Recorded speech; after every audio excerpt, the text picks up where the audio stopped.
Cyber തട്ടിപ്പിനായി ഉപയോഗിച്ച 4.5 ലക്ഷം bank അക്കൗണ്ടുകൾ കേന്ദ്ര സർക്കാർ മരവിപ്പിച്ചു. പ്രധാനമന്ത്രിയുടെ ഓഫീസിന്റെ പ്രത്യേക നിർദ്ദേശമനുസരിച്ചാണ് കേന്ദ്ര സർക്കാരിന്റെ ഈ നടപടി. ബൽറാം നെടുങ്ങാടി വിശദാംശങ്ങൾ നൽകും.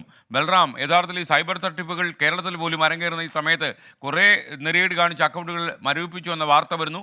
അത്രയും നല്ല കാര്യം. പറയൂ വിവരങ്ങൾ.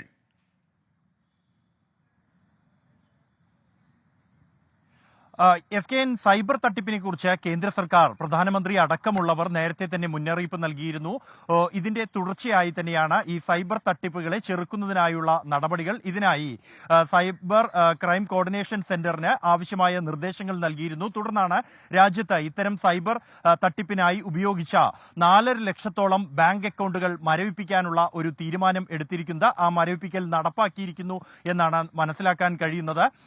ഇത് ദേശസാൽകൃത ബാങ്കുകൾ അടക്കമുള്ളവയിലെ അക്കൗണ്ടുകളാണ് ഇത്തരത്തിൽ മരവിപ്പിച്ചിരിക്കുന്നത്. SBIയിലെ 40,000, പഞ്ചാബ് നാഷണൽ ബാങ്കിലെ 10,000, കാനറ ബാങ്കിലെ 7,000, കൊട്ടക് മഹേന്ദ്രയിലെ 6,000, എയർടെൽ പേയ്മെന്റ് ബാങ്കിലെ 5,000 അക്കൗണ്ടുകൾ അടക്കമുള്ള ബാങ്ക് അക്കൗണ്ടുകൾ ആണ് മരവിപ്പിച്ചത്. ഈ സൈബർ തട്ടിപ്പ് ഒരു ആസൂത്രിത സംഘം ഈ ജനങ്ങളുടെ വിവരങ്ങൾ ശേഖരിച്ച ശേഷം അത് ഫേസ്ബുക്കും ടെലിഗ്രാം അടക്കമുള്ള ആപ്ലിക്കേഷനുകൾ വഴിയാണ് ഈ വിവരങ്ങൾ ശേഖരിക്കുന്നത്. പിന്നീട് ഈ അക്കൗണ്ടുകൾ ദുരുപയോഗം ചെയ്ത് ഈ അക്കൗണ്ടുകൾ ഉപയോഗിച്ച് വലിയ തുക തട്ടിപ്പ് നടത്തിയ തുക കൈമാറ്റം ചെയ്യുന്നത് അടക്കമുള്ളവ നടത്തിയിരുന്നു. ഇത് ശ്രദ്ധയിൽപ്പെട്ട ഇത്തരത്തിൽ തട്ടിപ്പിനായി ഉപയോഗിച്ചതായി കണ്ടെത്തിയ അക്കൗണ്ടുകളാണ് മരവിപ്പിച്ചിരിക്കുന്നത്.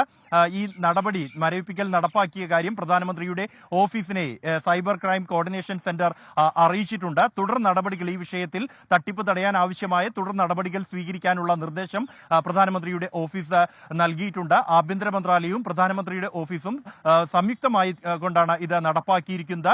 ഇതുമായി ബന്ധപ്പെട്ട പുറത്തുവന്ന കണക്കുകളും ഞെട്ടിപ്പിക്കുന്നതാണ്.